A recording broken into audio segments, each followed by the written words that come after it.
नमस्कार, मी मायावती. एडीएन बातमीपत्रात आपले स्वागत. आजच्या दिवसभरात घडलेल्या घटनांचा आढावा आपण घेणारच आहोत. त्यापूर्वी नजर टाकूया आजच्या ठळक घडामोडींवर. शहरातील धोकादायक इमारत पाडण्यास शुक्रवारपासून सुरुवात. शहरातील सर्वच धोकादायक इमारतींवर आता फिरणार बुलडोझर. महानगरपालिकेची धडक मोहीम. सगळे सोयरे कायदा लागू करा या मागणीसाठी प्रशासनाच्या विरोधानंतर मनोज जरांगे पाटील यांच्या उपोषणाला पुन्हा सुरुवात. आता सविस्तर बातम्या. मनपातर्फे धोकादायक इमारतींवर कारवाई सुरू करण्यात आली असून शुक्रवारी मोंढा येथील संजय टकसाली यांच्या मोडकळीस आलेल्या इमारतीला पाडण्यात आले. आता महानगरपालिकेचा जेसीबी अन्य जुन्या इमारतीकडे वळणार असल्याची माहिती प्रशासनाकडून देण्यात आली आहे. जुन्या मुख्य बाजारपेठ येथे वर्दळीच्या ठिकाणी असलेली आणि कोणत्याही क्षणी इमारत कोसळण्याची दाट शक्यता निर्माण झाली होती. त्यामुळे मोंढा येथील संजय टकसाली यांच्या मोडकळीस आलेल्या मिळकतीस मनपाद्वारे अनेक वर्षांपासून धोकादायक इमारतीची नोटीस बजावण्यात आली होती. अद्यापही नोटीस देऊन सुद्धा मोडकळीस आलेला भाग संबंधित मालमत्ता धारकांनी काढला नव्हता. त्यामुळे महानगरपालिकेचे आयुक्त तथा प्रशासक जी श्रीकांत यांच्या मार्गदर्शनाखाली सदर कारवाई सुरू करण्यात आली आहे. शुक्रवारी नागरिकांसाठी धोकादायक असलेली इमारत मनपातर्फे पाडण्यात आली.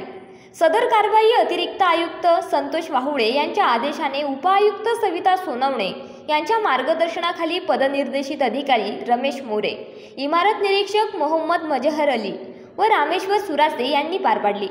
यावेळी मोडकळीस आलेल्या इमारतीचा भाग पाडताना काही लोकांतर्फे विरोध करण्यात आला होता.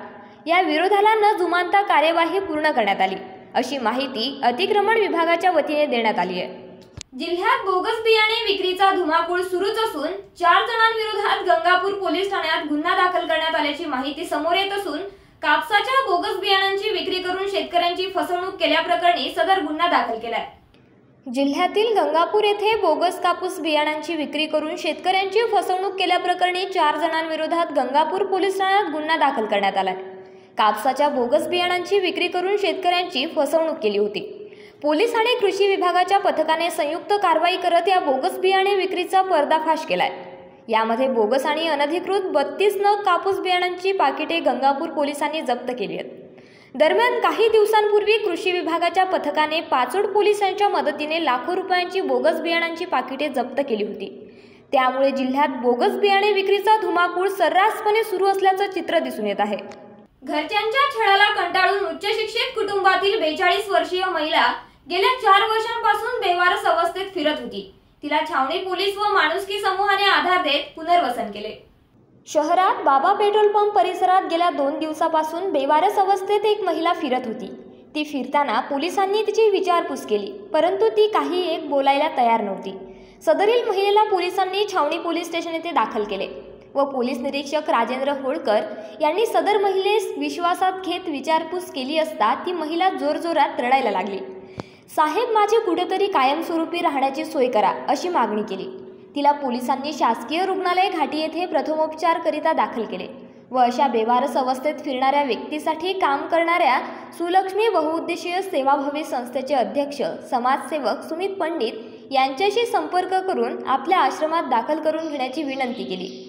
त्यास तत्काळ प्रतिसाद देत सुमित यांनी सदर महिलेची कागदोपत्री पूर्तता करून रात्री उशिरापर्यंत आपले माणुसकी वृद्ध सेवालय येथे अन्न वस्त्र निवाऱ्याकरिता दाखल करून घेतले.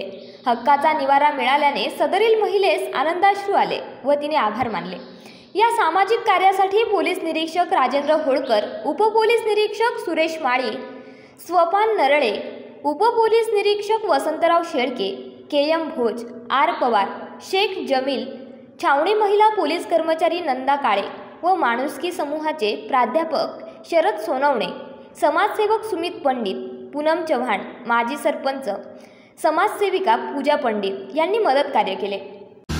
सदर बेवारस महिला ही छावणी पोस्ट हद्दीमध्ये बेवारस फिरत असताना बाबा पेट्रोल पंप येथे आढळली असता तेथील पोलिसांनी आम्हाला माहिती कळाली की आमच्याकडे एक सदर महिला मानसिक आजाराने त्रस्त आहे व तिला पुनर्वसनाची गरज आहे। नातेवाईकांशी पोलिसांनी संपर्क साधला असता नातेवाईकांनी कुठलाच रिस्पॉन्स दिला नाही। तिचे पती नांदेड येथे राहत असल्याने पतीने सांगितले की 4 वर्षापासून तिचा आणि माझा काही संबंध नाही, ती मेंटली डिस्टर्ब आहे असं तिच्या नातेवाईकांनी सांगितले असता माणुसकी रुग्ण सेवा समूह व छावणी पोलीस स्टेशनचे पोलीस निरीक्षक यांनी मदत करून रात्री 2 वाजेपर्यंत शासकीय रुग्णालय घाटी येथे प्रथम उपचार करून तिला अन्न वस्त्र निवारा या पुनर्वसनासाठी माणुसकी वृद्ध सेवालय येथे दाखल केलेले आहे। छावणी पोलिसांचे मी मनापासून आभार मानतो की एका 4 वर्षापासून फिरणाऱ्या निराधार महिलेला न्याय देण्यासाठी छावणी पोलिसांनी व माणुसकी समूहाने मदतकार्य केले आणि ती इथे व्यवस्थित राहत आहे। तिचे नातेवाईक शोधण्याचा आम्ही पूर्ण माणुसकी समूहाची टीम प्रयत्न करीत आहोत। लोकसभेच्या निवडणुकांमध्ये राष्ट्रवादी शरद पवार गटाला यश मिळाल्यानंतर पक्ष कार्यकर्त्यांमध्ये नवी उमेद जागली असून पक्षाचे कार्यकर्ते 11 जून नंतर शेतकऱ्यांच्या बांधावर जाऊन शेतकऱ्यांचे प्रश्न जाणून घेणार असल्याची माहिती पत्रकार परिषदेत देण्यात आली। नाही, माझा उद्देश एवढाच होता की आता नुकत्याच लोकसभेच्या निवडणुका झाल्या आणि अनेक दिवसापासून माझी इच्छा होती की माझे वैयक्तिक कार्यालय इथं आपल्या सगळं सहकार्यानं आपल्या पत्रकारांना इथं बोलावं, त्यांना माझं ऑफिस माहीत झालं पाहिजे आणि या ठिकाणी मी मुद्दामच म्हणलं की पत्रकार परिषदेने काही नाही पण एक औपचारिक चर्चा आपल्यासोबत करावी की एक चांगल्या पद्धतीचं यश आमच्या राष्ट्रवादी काँग्रेस पक्षाला पवारसाहेबांच्या नेतृत्वाखाली, जयंत पाटलांच्या नेतृत्वाखाली, रोहितदादांच्या नेतृत्वाखाली राज्यात मिळालं आणि त्याचा एक आनंद आमच्या कार्यकर्त्यात आहे, मोठा उत्साह आहे। आणि आता आम्ही आजपासून या कामाला आम्ही सुरुवात करतो आहे की 11 तारखेपासून जिल्ह्याचा दौरा करतो आहे, ग्रामीण भागात जातो आहे, शेतकऱ्याच्या बांधावर थेट जाणार आहे। तसेच वर्धापन दिन 10 तारखेला आहे आणि त्याच्या आधी परत आम्ही कामात गुंतू, भेट होणार नाही म्हणून आपल्याशी भेट व्हावी, चर्चा व्हावी आणि हा आमचा जो काही आनंद आहे तर हा आनंद द्विगुणित करण्यासाठी आपण सगळे एकत्र भेटावं हा असा आमचा आज खरा उद्देश होता। आणि आता भविष्यामध्ये आम्ही उद्यापासून 11 तारखेपासून वर्धापन दिन झाला की 11 तारखेपासून आम्ही विधानसभेच्या तयारी लागणार आहोत। आम्ही आजपर्यंत आमच्या पदाधिकाऱ्यांनी, कार्यकर्त्यांनी ग्रामीणमध्ये बूथ कमिट्या मोठ्या प्रमाणात केल्यात, परंतु काही ठिकाणी राहिल्या असतील त्याचा गावोगाव जाऊन आढावा घेणं, तसंच शेतकऱ्याला भेटणं, शेतीच्या बांधावर जाणं, शेतकऱ्या जाऊन त्यांच्या ज्या अडचणी आहेत त्याच्या संदर्भात आम्ही 27 तारखेला जिल्हाधिकाऱ्यांना निवेदन दिलंच आहे की आमचं म्हणणंच आहे की देशात सोडू द्या पण राज्यामध्ये संपूर्ण कर्जमाफी या शेतकऱ्याला मिळाली पाहिजे। आता अनेक आमच्या जवळच्या शेतकऱ्यांनी या ठिकाणी आत्महत्या केल्यात, आमच्या एका कार्यकर्त्याने आत्महत्या केली पिंपळखुट्याला लाडसांगीजवळ, तर त्याचं तेच कर्ज झालं होतं। आणि आता शेतकऱ्याची मोठी अडचण अशी आहे की त्यांच्याकडे आता शेती करायला हे करायला शेतीला पैसा नाही आहे, तो पैसा शेतीला नसल्यामुळे ते बँका त्यांना आता कर्ज द्यायला तयार नाही आहेत, तर त्यांना एक तर त्यांचं पहिलं कर्ज आहे ना आता कर्ज मिळत नाही आणि शेतकऱ्याजवळ शेती पिकाला म्हणजे बी भरणाला, शेती मशागतीला पैसा नाही आहे, तर तेव्हा त्यांना आता नवीन कर्ज बँकांनी ताबडतोब तात्काळ हे कर्ज दिलं पाहिजे। याच्यासाठी कलेक्टरला आम्ही निवेदन दिलं आणि 20 तारखेपर्यंत 11 ते 20पर्यंत हा जिल्हा दौरा करून आम्ही आयुक्तालयासमोर आंदोलन छेडणार आहे की सर तोपर्यंत आम्ही त्यांना पत्र दिलंच आहे पण कर्जमाफी झाली नाही, शेतकऱ्याला जर ताबडतोब नवीन कर्ज मिळालं नाही तर त्या प्रश्नासाठी विभागीय आयुक्तालयासमोर आम्ही जिल्हा राष्ट्रवादी काँग्रेस पार्टी शरदचंद्र पवारांच्या वतीने मोठं आंदोलन छेडणार आहे। अजूनही काही बातम्यांचा आढावा आपल्याला घ्यायचा आहे, मात्र वेळ झाली आहे छोट्याशा ब्रेकची। कुठेही जाऊ नका, पाहत रहा एडीएन।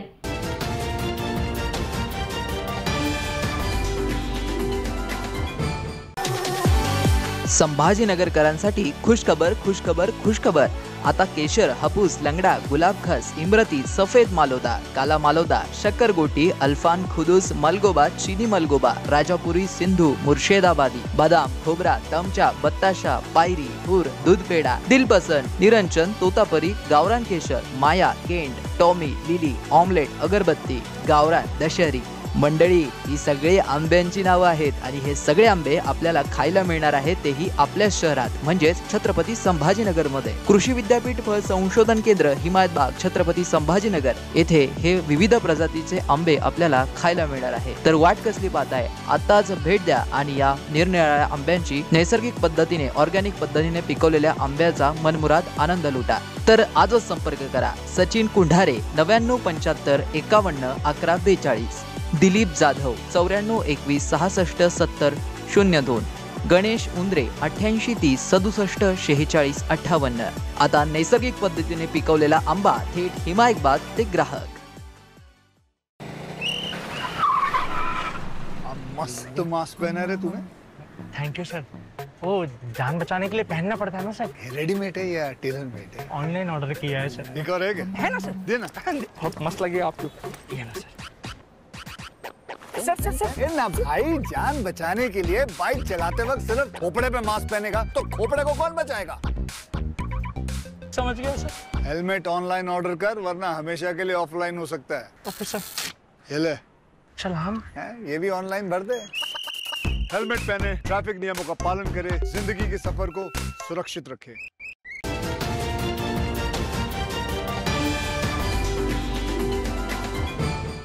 ब्रेक नंतर पुन्हा एकदा स्वागत.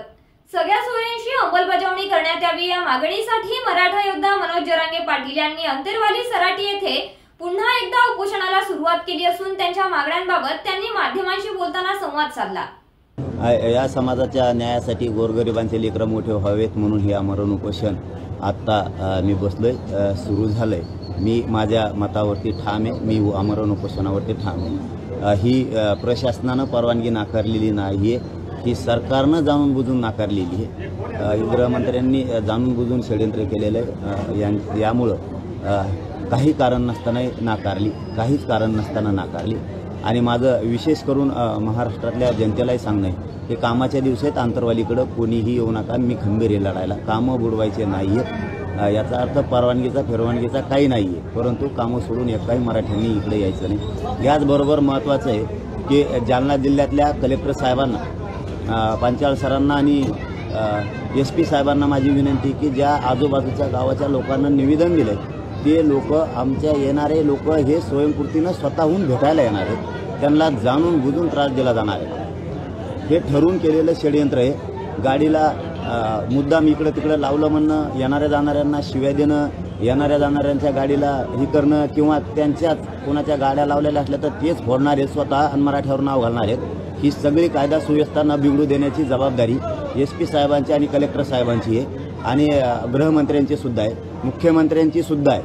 आमच्या माणसाला धक्का लागता कुठंही कामा नये, कारण ते निवेदनं त्याच्यासाठी दिलेली की त्यांना जातीय तेढ निर्माण करायचा आहे, मराठ्यांना करायचा नाही. जर काही झालं तर याला जबाबदार हे आजूबाजूचे निवेदन देणारे असणार आहेत. कारण निवेदन देऊन गोरगरिबांचं आंदोलन मोडीत काढायचं आणि उगा जातीय रंग द्यायचा हे ते काम करणार आहे. याला सगळे जबाबदारी ते पुरे गावावर आणणार आहेत. जर काही झालं तर ह्या गावकऱ्यांना तुम्हाला काय करायचं आता ते तुम्हाला समजतंय, परंतु ही सगळी SP साहेबांनी, कलेक्टर साहेबांची जबाबदारी निवेदन देणारे, जातीय तेढ करून जातीय दंगली करणारे, ही सगळी जबाबदारी त्या गावची राहणार आहे. आणि पुऱ्या महाराष्ट्रातल्या मराठा समाजालाही सांगतो की आपण शांत राहायचं, आपण शांत राहायचं. यांना काय करायचं तर करू द्या, नंतर बघू काय करायचं. चौथ्यांदा उपोषण करण्याची वेळ आपल्यावर का आली? निवेदन दिलेलं आहे कित्येक लोकांनी, ग्रामस्थांनी. नाही, त्या विषयावर मला नाही बोलायचं. आणि एक लय मोठे आहेत, ते नाही का दिसले तुम्हाला, ते बी लय मोठे आहेत आणखी. हां, कारण ही पण विषय आहे की याच्यातले बरेचसे जण येऊन पण भेटलेत आम्हाला, बरेचसे जण, असं काय नाही. पण गाव एकीकडून आहे ना, मी तर चाललो होतो. दादा मला त्या विषयावर बोलायचं नाही आहे, पण जातीय तेढ या शब्दात मला कुठंतरी द्वेष दिसायला लागला. ते झालं गेलं, निवडणुकीचा विषय होता, झालं गेलं. ते आम्ही त्यावेळेस सगळ्यांनी सोडून दिलं. ते सगळी शांतता आहे. हारजीत कोणाची ना कोणाची तरी होतच असते, परंतु हे जे निवेदनं जाणीवपूर्वक दिलेत, उद्या आम्ही देऊ ना. मग तुमचे असल्यानंतर आता तुमच्या काही यात्रा निघणार आहेत, मग त्या टायमाला आम्ही असेच निवेदन द्यायचे का? आता वैजापूर शहरात चोरट्यांनी दुकान फोडत सोने चांदीचा ऐवज लंपास केल्याची घटना शनिवारी रोजी सकाळी 8 वाजेच्या सुमारास घडली. ही घटना CCTV कॅमेऱ्यात कैद झाली, तर पोलीस चोरट्यांच्या मागावर आहेत. चोरट्यांनी वैजापूर शहरातील जुने स्टेट बँक रोडवरील दुकान फोडत सोने चांदीचा ऐवज लंपास केल्याची घटना शनिवारी सकाळी 8 वाजेच्या सुमारास उघडकीस आली. या घटनेबाबत मिळालेल्या प्राथमिक माहितीनुसार शहरातील जुनी स्टेट बँक रोडवर शंकर त्र्यंबक शेठ बहिरूवाले ही दुकान आहे. 8 जून रोजी पहाटे 3 वाजेच्या सुमारास या दुकानाचे कुलूप तोडत चोरट्यांनी दुकानात प्रवेश करत सोन्या चांदीचे दागिने लंपास केले. ही सर्व घटना CCTV कॅमेऱ्यात कैद झाली आहे.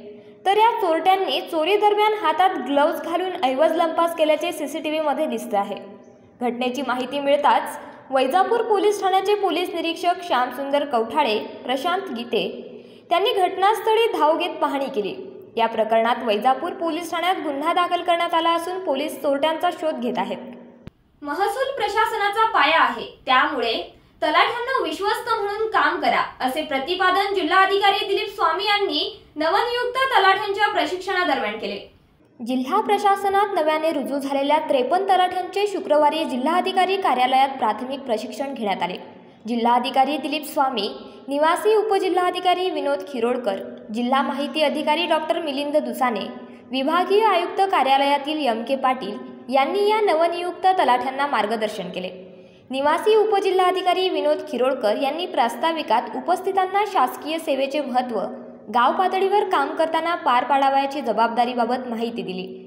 जिल्हा माहिती अधिकारी डॉक्टर दुसाने यांनी सद्यस्थितीतील प्रशासन या विषयावर मार्गदर्शन केले। गाव पातळीवर काम करताना सुसंवाद राखून काम करावे, असे त्यांनी सांगितले। एम.के. पाटील यांनी महसूल विभागातील तलाठी कार्यालयातील विविध नोंदी, दाखले, त्याचे नियम व तत्संबंधित माहिती दिली। जिल्हाधिकारी दिलीप स्वामी म्हणाले की आपण आपले काम करताना नेहमी सकारात्मक भावनेने करा। आपला एक निर्णय लोकांच्या आयुष्यात बदल घडवू शकतो। लोकांशी चांगले वागा। आपण लोकसेवक आहोत, त्या दृष्टीने त्यांच्याशी संवाद ठेवा। लोकांच्या शंका समाधान केल्याने प्रशासनाची प्रतिमा चांगली होते। लोकांची कामे वेळेच्या वेळी झाली पाहिजेत, या दृष्टीने आपले कामाचे नियोजन करा, अशा शब्दात जिल्हाधिकारी स्वामी यांनी मार्गदर्शन केले। पाळलेल्या कुत्र्याने घरात घाण केल्याचा राग मनात भरून आईने कुत्र्याला मारले। मित्रांसोबत बसलेल्या 14 वर्षीय मुलाला रागावले। यामुळे रागाच्या भरात मुलाने राहत्या घरात गळफास घेऊन आयुष्य संपवले असल्याची घटना मिल कॉर्नर भागात घडली आहे। राजवीर राहुल गडकर, वय 14 वर्ष, राहणार मिल कॉर्नर परिसर, असे गळफास घेऊन आयुष्य संपवलेल्या मुलाचं नाव आहे। राजवीर हा जुबली पार्क परिसरातील एका खाजगी शाळेमध्ये शिक्षण घेत होता। तो नुकताच 8वी उत्तीर्ण होऊन 9वीच्या वर्गात गेला होता। राजवीरचे वडील अंध आहेत। त्याची आई दुकान चालवून उदरनिर्वाह चालवते। राजवीर याचे वडील राहुल यांनी काही दिवसांपूर्वी घरी पाळीव कुत्रा पाळला। या कुत्र्याने घरात घाण केली ही बाब आईच्या लक्षात येताच आईने पाळलेल्या कुत्र्याला मारले। बाहेर खेळत असलेल्या मुलावर देखील रागावल्याने 14 वर्षीय मुलाने राहत्या घरामध्ये बेडरूममध्ये गळफास घेऊन आयुष्य संपवले। दरम्यान त्याला तात्काळ घाटी रुग्णालयामध्ये दाखल करण्यात आलं, मात्र डॉक्टरांनी त्यास तपासून मृत घोषित केले। या प्रकरणी क्रांती चौक पोलीस ठाण्यामध्ये आकस्मिक मृत्यूची नोंद करण्यात आली असून पुढील तपास पोलीस करीत आहेत। शेवटी परत एकदा एक नजर टाकूया आजच्या ठळक घडामोडींवर। शहरातील धोकादायक इमारत पाडण्यास शुक्रवारपासून सुरुवात। शहरातील सर्वच धोकादायक इमारतींवर आता फिरणार बुलडोझर। महानगरपालिकेची धडक मोहीम। सगळे सोयरे कायदा लागू करा या मागणीसाठी प्रशासनाच्या विरोधानंतर मनोज जरांगे पाटील यांच्या उपोषणाला पुन्हा सुरुवात। याचबरोबर हे बातमीपत्र इथेच संपलं। पुन्हा भेटूया पुढील बातमीपत्रात। तोपर्यंत बघत रहा औरंगाबादकरांचं हक्काचं बातमीपत्र ADN।